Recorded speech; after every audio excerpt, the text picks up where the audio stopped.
फिर जब आप ऊपर चढ़ोगे उसी के ऊपर आपको ब्रह्मा जी का लोक मिलेगा।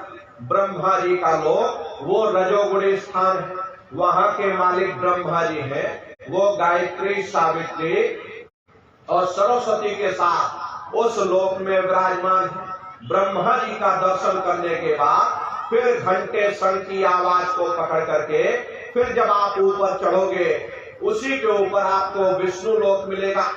विष्णु लोक वो सतोगुणी स्थान है, वहां के मालिक विष्णु जी हैं। उनका बड़ा मनमोहक स्वरूप है। उनके 4 भुजाएं हैं और चारों भुजाओं में शंख, गदा, पद्म और चक्र सुशोभित है।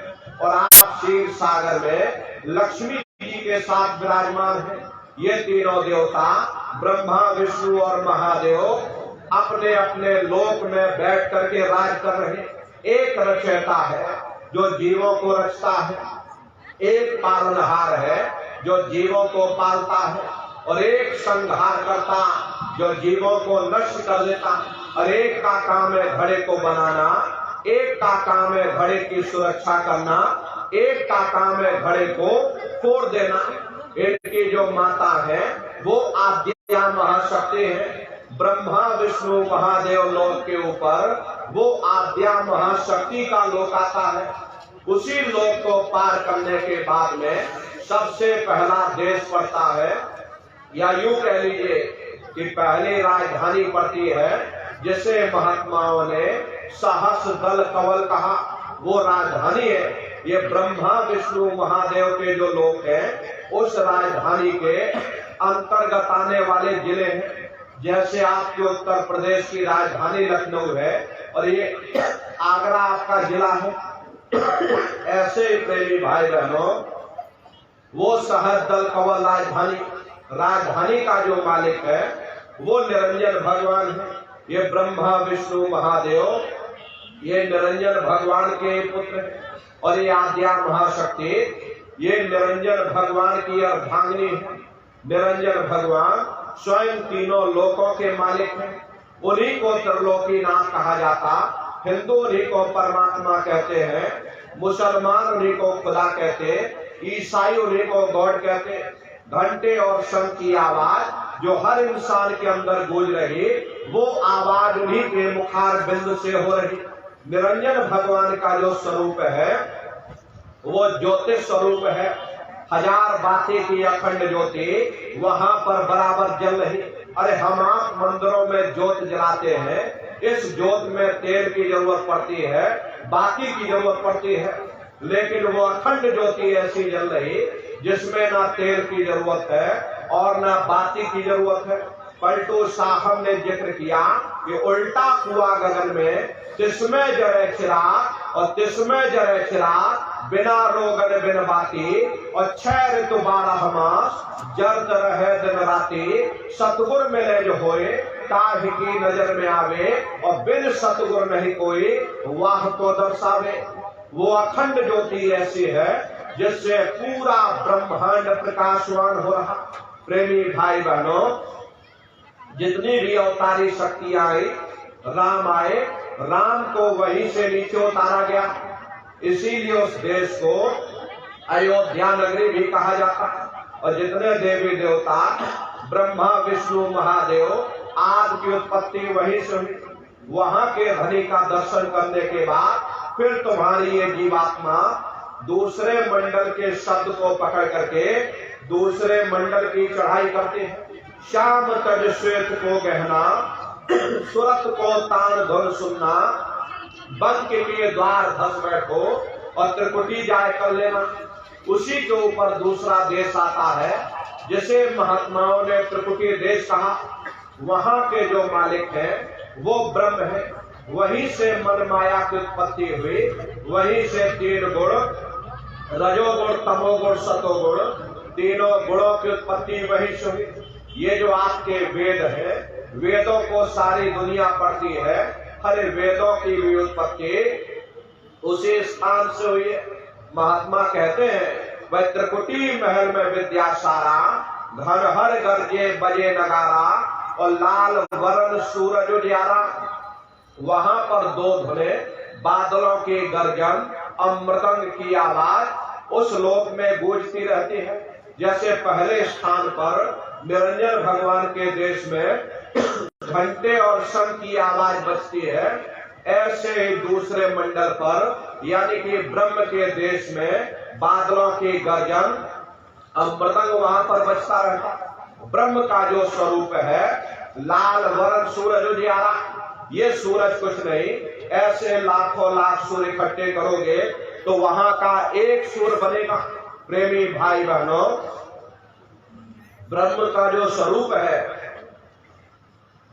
वो सुबह के लाल सूर्य के समान है। सुबह के लाल सूर्य के समान ये सूरज तो उसके सामने कुछ भी नहीं है। प्रेमी भाई बहनों, ब्रह्म का स्वरूप सुबह के लाल सूर्य के समान है। जितने साधक वहां पर पहुंच जाते हैं, प्रेमी भाई बहनों, सभी महात्माओं ने वहां के मालिक के स्वरूप को देख करके अपने अपने धर्म ग्रंथों में वर्णन कर दिया। इसीलिए महात्माओं ने लिखा, भाई लाली मेरे लाल की और जित देखो लाल, लाली देखन में गई और मैं भी हो गई लाल। वो पूरा ब्रह्मांड ही लाल है। जितने साधक वहां पहुंच जाते उन सभी को योगेश्वर कहा जाता। जैसे व्यास जी हुए, वशिष्ठ जी हुए, वाल्मीकि जी हुए, इन सब के पहुंच वही तक थी। इसीलिए कहा गया वाल्मीकि भाई ब्रह्म समाना। जब इनकी जीवात्मा वहां पहुंची और जब इन्होंने ब्रह्म का दर्शन किया तो इनका स्वरूप भी ब्रह्म के समान यानी कि ब्रह्म स्वरूप हो गया। जितने साधक वहां पहुंच जाते उन सभी को योगेश्वर कहा जाता। योगेश्वर भगवान श्री कृष्ण उसी देश में वास करते हैं। ये जो ब्रह्म देश है वो श्री कृष्ण भगवान का ही देश है। श्री कृष्ण भगवान का दर्शन करने के बाद फिर तुम्हारी ये जीवात्मा तीसरे मंडल के शब्द को पकड़ करके तीसरे मंडल की चढ़ाई करेगी। आगे पहुंचे सुन झंकार, ररंकार धुन सुनी पुकार, आगे श्वेत शून्य है भाई और मान सरोवर बैठनाई। उसी के ऊपर तीसरा देश आता है जिसे महात्माओं ने शून्य देश कहा, उसी को रावण देश कहते, उसी को अक्षर और नेति कहा जाता। वहां के जो मालिक है वो रावण पुरुष यानी कि पार ब्रह्म पुरुष है। वहां किंगरी और सारंगी दो धुने उस लोक में गूंजती रहती। पार ब्रह्म पुरुष का जो स्वरूप है वो पूर्णमासी के चंद्रमा के समान बड़ा ही मनमोहक स्वरूप है। इसी स्थान पर प्रेमी भाई बहनों एक बहुत बड़ा अमृत का सरोवर बना जिसे महात्माओं ने मान सरोवर कहा। जब तुम्हारी ये जीवात्मा उस मान सरोवर में स्नान कर लेगी तो जन्म जन्मांतरों के मैले पाप कर्म साफ हो जाएंगे। अरे यहाँ के पानी से तुम्हारे कर्मों की सफाई नहीं होने वाली। ये बाहर का पानी तुम्हारे शरीर के मैल को धो सकता, लेकिन जो पापों का मैल है, जो अंतःकरण में गंदगी जमा, वो जब साफ होगी जब आप तीसरे मंडल पर पहुंच करके उस गंगा में डुबकी लगाओगे। उसमें स्नान करने के बाद ये जीवात्मा हंस रूप हो जाती है। हंस मिले हंसा हो जाए, मिले जो अमीय हारा है। जीवात्मा का खुद का प्रकाश उस अमृत के सरोवर में स्नान करने के बाद 16 सूर्य के बराबर हो जाता। तब फिर यही जीवात्मा चौथे मंडल के शब्द को पकड़ करके चौथे मंडल की चढ़ाई करते हैं। 2 पर्वत के संग निहारो और भंवर गुफा के संत पुकारो। 2 पर्वतों को पार करने के बाद वो बड़ा सुंदर देश आता जिसे महात्माओं ने भंवर गुफा कहा। वहां के जो मालिक है वो सोहन पुरुष है। वहां बंसी यानी मुरली की मधुर ध्वनियां सदा उस लोक में उच्चारण होती रहती। सोहन पुरुष का जो स्वरूप है वो दोपहर के सूर्य के समान महाप्रकाशवान स्वरूप है। स्वरूप में अंतर है। पहले स्थान पर निरंजन भगवान का जो स्वरूप है वो ज्योतिष स्वरूप है। दूसरे स्थान पर ब्रह्म का जो स्वरूप है वो सुबह के लाल सूर्य के समान। तीसरे स्थान पर पार ब्रह्म का जो स्वरूप है वो पूर्णमासी के चंद्रमा के समान। चौथे स्थान पर सोहन पुरुष का जो स्वरूप है वो दोपहर के सूर्य के समान महाप्रकाशवान स्वरूप। वहां के धनी का दर्शन करने के बाद ताके परे धाम सतनामा और 3 बजे सतलोक ठिकाना सोहम देश के ऊपर वो 5वां देश आता है जिसे महात्माओं ने सचखंड देश कहा। वो सचखंड देश अजर अमर अविनाशी सदा एक रस रहने वाला देश है। वहां न काल है न कर्म है, न दुख है न संताप है, न पुण्य है न पाप है। जो जीवात्माएं वहां पहुंच जाती हमेशा के लिए जन्म मरण के बंधनों से आजाद हो जाती। वहां के जो मालिक हैं वो सत्पुरुष भगवान है जिनके रोम रोम में खरबों खरब सूरज चांद सितारे प्रकाशवान। वही हमारे आपके सच्चे मालिक हैं, वही हमारे आपके सच्चे पिता हैं। हमको आपको वही से नीचे उतारा गया। फिर शब्द को पकड़ करके शब्द शब्द पौड़ी पर चढ़कर और पहुंचो सचखंड सतनाम। शब्द की सीढ़ी हर मंजिल पर लगा रखी। आपने भजन किया, घंटे सर की आवाज को पकड़ा तो आप पहले स्थान पर पहुंच जाओगे। वहीं पर आपको दूसरे मंडल का शब्द सुनाई पड़ेगा। उसे जब आप पकड़ लोगे तो दूसरे मंडल पर चढ़ जाओगे। ऐसे शब्द दर शब्द मंजिल दर मंजिल ये जीवात्मा अपने देश सचखंड में पहुंच जाती।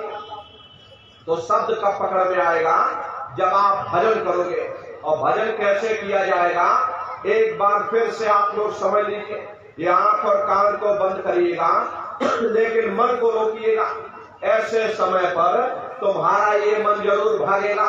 अभी आप सत्संग में बैठे हो, शरीर तुम्हारा यहाँ बैठा लेकिन मन सारी दुनिया में भ्रमण कर रहा। अब किसी को पानी पीने जाना है, मन पानी पीने पहुंच गया। किसी को कोई और काम लग गया, कोई बाल बच्चों को घर में छोड़ कर के आया, शरीर यहाँ बैठा लेकिन मन घर में बाल बच्चों में पहुंच गया। कोई दुकान दफ्तर में पहुंच गया, कहीं खेती बाड़ी में पहुंच गया। शरीर यहाँ बैठा रहता लेकिन मन आपका सारी दुनिया में भ्रमण करता। जिन्होंने मार मन डाला उन्हीं को सूरमा कहना और बड़ा बैरी ये मन घट में इसी का जीतना करता।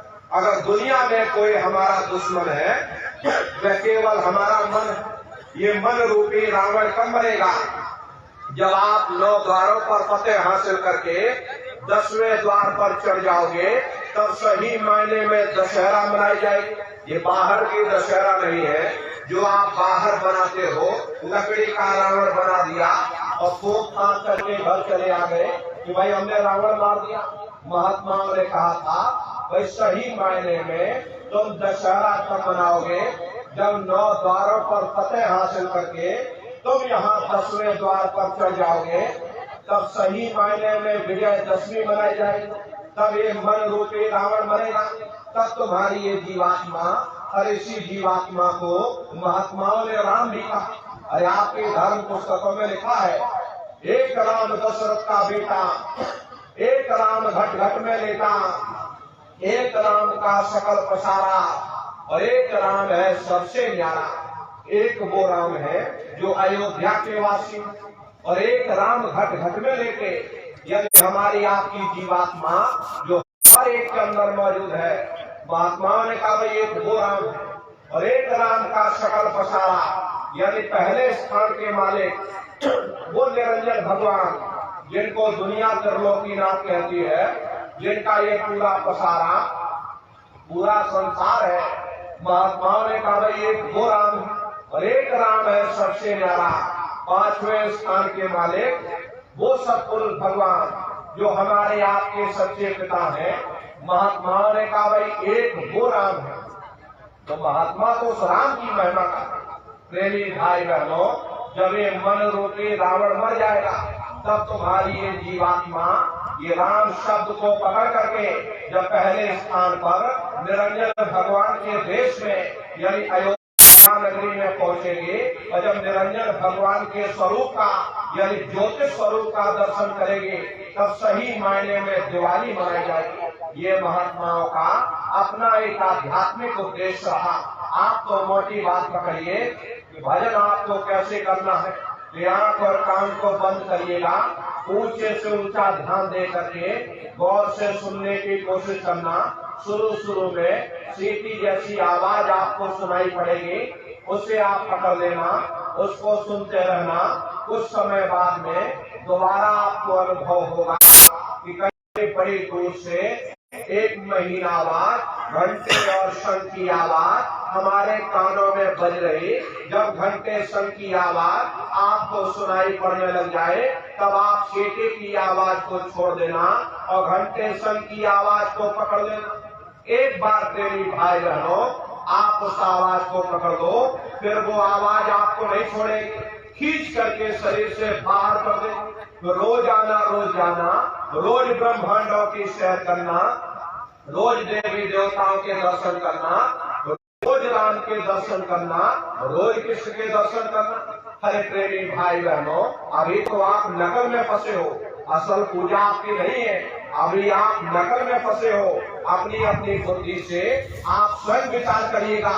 ये बंबई में बैठे कलाकार, अब कोई कलाकार राम बन जाता और कोई कलाकार कृष्ण बन जाता है। बाजारों में उनकी फोटो छप जाती, आप उनकी फोटो खरीद करके, उनके कैलेंडर खरीद करके घर के कोने में टांग देते हो। सुबह शाम नहा धोकर पूजा आरती करते, आप तो उनकी पूजा कर रहे, वो बंबई में बैठकर मुर्गा मुर्गी खा रहे। कितनी बड़ी अज्ञानता। हरे महात्माओं ने कहा, राम भी तुम्हारे अंदर है, कृष्ण भी तुम्हारे अंदर है, चलो अंदर चलो। अंदर चल करके राम और कृष्ण का साक्षात्कार दर्शन दीदार करो। ये सुमरन, ध्यान और भजन, ये 3 क्रियाएं आपको बताई गई। रास्ता बिल्कुल सच्चा है, आप करोगे, आपको अनुभव होगा, दिखाई भी देगा और सुनाई भी पड़ेगा। लेकिन इतना ध्यान रखिएगा प्रेमी भाई बहनों, जो भी आपको दिखाई सुनाई पड़े, किसी को बताइएगा नहीं। ये गुर्गे की मिठाई है, जितना हजम कर लोगे उतना रास्ता खुलता चला जाएगा। तो भजन, ध्यान, सुमरन नित्य नियम से आप लोग करिएगा। नागा नहीं होना चाहिए। अरे हम लोग शरीर को भोजन देते हैं, सुबह दोपहर शाम खाते रहते, लेकिन कभी आपने विचार नहीं किया, ये जीवात्मा जो जन्म जन्मांतरों से भूखी प्यासी बैठी, कभी हमने आपने इसको भोजन नहीं दिया। और इसका भोजन शब्द है, इसका भोजन नाम है। अपना ये नियम बनाओ कि पहले हम अपनी जीवात्मा को भोजन देंगे, फिर अपने शरीर को भोजन देंगे। अगर ये नियम आपका बन गया तो आपका लोक भी बन जाएगा और परलोक भी बन जाएगा। हरे प्रेमी भाई बहनों, मालिक को पाने के लिए तुम्हें घर बार छोड़ने की जरूरत नहीं है, तुम्हें समाज छोड़ने की जरूरत नहीं, तुम्हें जात और बिरादरी बदलने की जरूरत नहीं। हरे प्रेमी भाई बहनों, ये जात पात के रगड़े झगड़े ये हमारे अपने नहीं है, ये सिर्फ हमारे मन की खुराफात है। आप सभी लोग बुद्धिमान हो, अपनी अपनी बुद्धि से आप सभी लोग जरा विचार करिएगा। जब गुरु नानक साहब नहीं आए थे तब कोई सिख नहीं था, जब मोहम्मद साहब नहीं आए थे तब कोई मुसलमान नहीं था।